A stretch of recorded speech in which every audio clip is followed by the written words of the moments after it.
ভার্সিটির প্রফেসরদের সাথে সম্পর্ক ভালো রাখলে নাকি সুবিধা পাওয়া যায়। আমি এতই ভালো সম্পর্ক রাখতে গিয়েছিলাম যে সোজা ব্যাটার বউ হয়ে বসে আছি। কি হলো, কি বিড়বিড় করছো? কিছু না স্যার, ভাবছি আমি কোথায় থাকবো, আমার মাথায় উঠে বসে থাকো, ইডিয়েট একটা।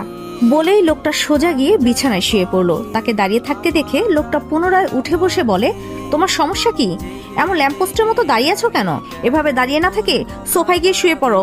কথাটা শুনে মেয়েটির মেজাজ খারাপ হয়ে যায়। সে ফ্লোরে দপদপ করে শব্দ করে বিছানার কাছে এসে দাঁড়ায়। এমন শব্দে লোকটা বিরক্ত হয়ে উঠে বসতেই মেয়েটি লাফিয়ে খাটে উঠে যায়। লোকটা একটু বিছানার একপাশে চলে যেতেই মেয়েটি বলে, আমি নাওরা মুনতাহা, নিজের অধিকার ভালোভাবে বুঝে নিতে পারি। বিয়ে যখন করেছেন তখন আপনার বিছানাতেও আমার জায়গা দিতেই হবে। আপনার বউ হয়ে আমি সোফায় শুতে যাব কেন? দেখো নাওরা, কিছুই দেখতে পারবো না।